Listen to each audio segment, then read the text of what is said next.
I now have the pleasure to introduce our graduation speaker, Robert Keane, MBA 94D, founder and CEO of Cimpress. Robert has founded the predecessor of Cimpress in 1995, right after INSEAD, and turned it into a multi-billion-dollar enterprise listed on the NASDAQ exchange. His business is into what seems to be a contradiction: mass customization. The starting idea was to help small businesses to get affordable, high-quality marketing materials. This eventually led to the creation of Vistaprint, which took advantage of the growing e-commerce interest in the late 1990s, and Vistaprint is now part of Cimpress, together with many other ventures. As a successful entrepreneur, Robert has been recognized by INSEAD and its alumni with the INSEAD Alumni Global Entrepreneurship Award in 2017. Beyond entrepreneurship, Robert is also a great role model as a socially conscious leader. And here are two examples. His corporate culture focuses and emphasizes a great place to work by taking best practices from one place all around the world. Given that he's into paper and printing, he's also working heavily with the Forest Sustainability Council to ensure that his company uses sustainably forested paper products. Robert, we're excited to welcome you back to INSEAD and hear from you. Please help me welcome Robert Keane, 94D.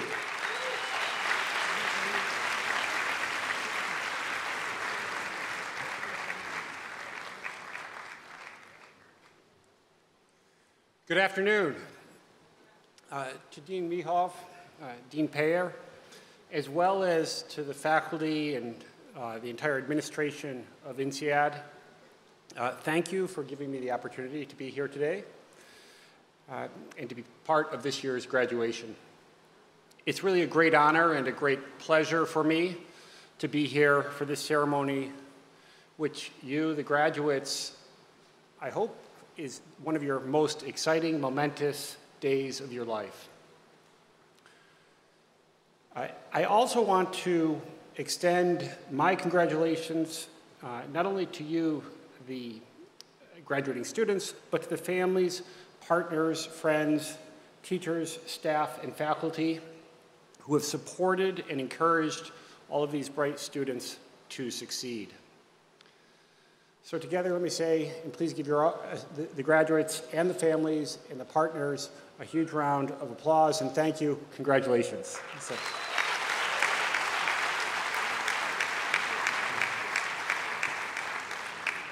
Each of you graduating today are going to find your own personal way through your own careers and your own personal lives. And even though we share the fact that we spent a year of our lives at this great institution of INSEAD, each of us is on an individual journey, none following the same path. Which is why today I can only share my personal stories and my personal perspectives. Hopefully some of them may help you in your own personal journey that you will undertake. My professional story is pretty much what you just heard. When I graduated 25.5 years ago, I started the company Cimpress, what became Cimpress. We operate in over 20 countries. We have customers across the globe. And the executives who are my direct reports grew up in China, Italy, Pakistan, Ireland, United States, Netherlands, Germany, and Canada. Only about 15% of our 14,000 employees work in the country where we have our largest number of employees, and we have more than 500 employees in another 7 or 8 countries. And I'm not telling you those statistics to bore you with details about the company, but rather to convey that we are a truly global business. And it was at INSEAD that I learned to think and act in a truly international fashion. Which brings me to the first bit of advice to you, which is to truly cherish and to leverage INSEAD. Don't let this weekend be the last of the end of this incredible international perspective, set of talents, friendships, and diversity of business perspectives, which comes from the friends and the classmates you've met here and from people you can meet in the future through the INSEAD network. After 25 years, it's clear to me how much INSEAD shaped my career and helped with Cimpress's success. The connections, insights, and advice from INSEAD were critical at key points in my own startup journey and long after. And I'd like to give you a few examples. A very dear friend and classmate at INSEAD named Alex debated with me and advised me on the Fontainebleau campus as I started the business, and later on joined as our Chief Technology Officer and later our Chief Operating Officer, and became a fundamental partner to our eventual success. Another INSEAD classmate, Liz, advised me as I started from scratch, drawing from her own experience where she worked at Microsoft, where she also introduced me to connections that led to our very first successful commercial operations. Importantly, Liz also personally invested and helped me find angel investors. Yet another INSEAD classmate, Isabel, went to work in a leading European paper company, from which vantage point she helped me understand the printing industry, but also personally invested into our fledgling company.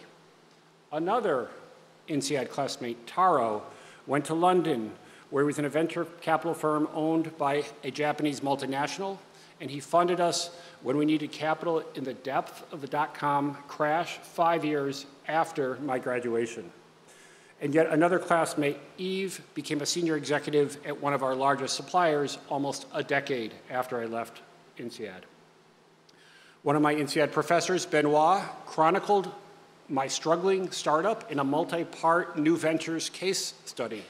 And so I returned multiple times to the campus here, several years after having founded the company, where I was ripped apart by students in the class, and the businesses was criticized, giving us incredible insight. But I also was able to use those trips back to Fontainebleau to leverage INSEAD as a recruiting network.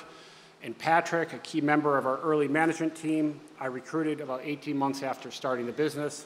Another 2 years later, I came back to INSEAD to recruit 2 more people that were key in the mid part of our growth, Mansur and Gwyn. So in other words, INSEAD was all over my career as an entrepreneur, and my experience is not that unusual. So as you go back into the real world and away from INSEAD, again, my first bit of advice to you is to cherish and to preserve the connections that you have made here. As an American who grew up in a very homogeneous American suburb, to me, the most salient aspect of my INSEAD experience was the incredible international diversity.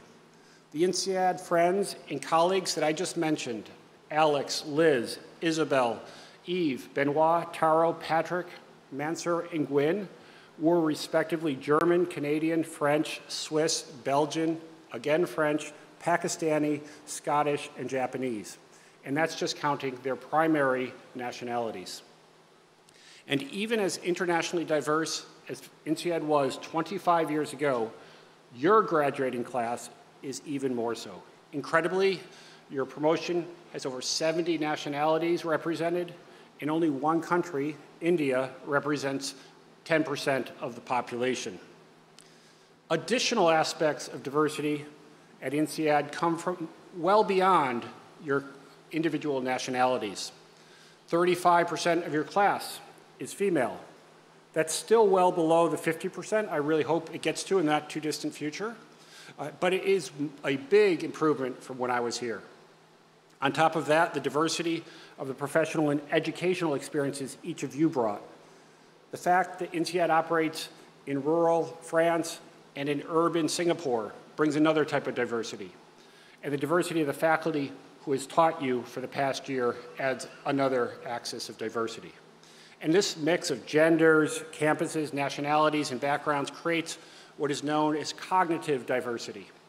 Very few environments have such natural cognitive diversity as INSEAD.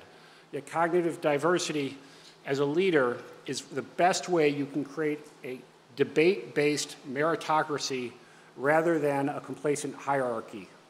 And in the world of business, debate-based meritocracies will beat complacent hierarchies almost every time. So my second piece of advice to you is, as you advance in your career, to seek out and create cognitively diverse business cultures which, like you've experienced at INSEAD, take differences of opinions as something to be celebrated, not to be shunned. Now, even though my first two pieces of advice were really, truly heartfelt, the skeptics in the audience might think they were just, they could be characterized as blatant or shameless pitches for INSEAD. So I wasn't paid to say that. I really feel them. But rest assured, my last two pieces of advice are less about INSEAD and or more in general, but equally, if not more, important. And the third of those messages is to believe in yourself and be resilient. I'm sure that every one of you has prepared, and you will continue to prepare diligently for your career and your future. But neither your career nor your life will follow a nice, straight path to success and happiness, which is why you need an almost irrational belief in yourself and your ability to persevere. You need to be resilient, both personally and professionally. In my case, in the 3 years after I graduated from INSEAD, I learned this lesson very deeply and painfully. A 2-month-long general strike in France crippled the fledgling business and pushed me well beyond what should have been the normal edge of bankruptcy. Beyond that, I dug myself deeply into personal debt from funding the business over multiple years while taking no compensation. Wave after wave of investors turned me down. On the personal side, my best friend and my university roommate died of AIDS when he was only 32 years old. None of those things were in my business plan. But then, just as things got at the worst, they started to get better, professionally and personally. Unfortunately, then they got worse. And we hit the dot-com crash of 2001, 6 years after I'd started the business. And we had no choice but to reduce the size of our team from 70 down to 20 people. And that meant telling 50 people who trusted and believed in me that they were out of a job. In the following years, we had innumerable issues and problems. We had a major fire in our Dutch production plant. There were attempts by their US venture capital firm to have me fired. There were, following our public offering and coming onto NASDAQ in 2005, we've had at least 5 times where our share price has dropped more than 50%. We went through the world financial crisis. We lost $20 million in China. We lost $100 million in a bad M&A deal in the United States. We built a company culture as we went past $1 billion in revenue, where the entrepreneurial edge became very dull, and we became bloated and bureaucratic, and we only solved that via major restructuring and deep decentralization. The list goes on and on and on. And if your career is anything like mine, or is going to be anything like mine, you need to understand now that you will make massive mistakes, like I have. You will be hit by unfair circumstances that you do not deserve, and you will have to reinvent yourself multiple times. And that may seem unfair, but reality is not fair, it's just reality. Which again is why you need to believe in yourself and persevere. Even as you do, there's an important corollary to self-confidence and perseverance, which brings me to my fourth and final bit of advice. As you go into your career, remember that you cannot do it alone. Andrew Carnegie, who was one of the greatest American business leaders and philanthropists of the past 200 years, was quoted as saying, "No man will make a great leader who wants to do it all by himself or to get all the credit for doing it." In my personal case, just 10 minutes ago, I described all the help that I got from my INSEAD friends and colleagues, but their help is just part of my story. The second group of people without whom I simply could never have succeeded, and you, in your case, will have the same, are the people who you work with and who I've worked with as team members and colleagues in the business. As you climb up the ladder of your career, never forget how much you rely on them and how much they rely on you. And importantly, I needed, and you will need, family, and friends to get through the ultra marathon of an intensive business career. And in this crucial category of getting help from others, I have been abundantly blessed. My dear father, who passed away this last month at the age of 86, was an advisor, investor, supporter of mine on my entrepreneurial journey. Likewise, my siblings, my mother, several cousins, in-laws, friends and friends of friends were collectively invaluable in helping me get through the twists, the turns, the disappointments, setbacks, and mistakes as an entrepreneur, and to celebrate the successes. Most of all, I would like to take this opportunity to recognize one especially important person in my success and happiness, someone I originally knew from university who had founded her own business in France before I did the same years later. And in the years following my INSEAD graduation, I got to know her as an advisor, friend, and early investor. She's Heather Keane, and for 20 years, has also been my wonderful wife and the best friend I could possibly have. And she stood behind me in the darkest moments with great advice and unwavering support. Without her, and without the rest of friends and family, there's no way I could be standing here today addressing you, the INSEAD graduates, on how to build a successful career. And I am sure that each of you have been blessed in some way with either friends or family or colleagues who've helped you get here today to this already prestigious point in your career. So for those of you who are fortunate enough to be here and have your own partners or family members or friends here in the audience today, please take time to thank them for what they have done for you and for what they will do for you in the future. And for those of you who aren't so fortunate to have your family and friends with you today, please take time in the coming days to reach out to them for those who are not able to be here and do the same thing for them. So as I start to close this speech, let me repeat what I started with, which is that, of course, each of you will necessarily chart your own personal path through your career and your life. Life and careers are innately personal and unique, which is why I hope you don't mind that I've veered so deeply into my personal story to illustrate the 4 pieces of advice that I give to you all today. Cherish and leverage INSEAD, foster cognitive diversity, believe in yourself and persevere, and know that you cannot do it alone. That's it. Thank you for listening to me this afternoon. Congratulations on your graduation class of 19J, and I wish all of you the best for your careers and for your lives ahead. Thank you.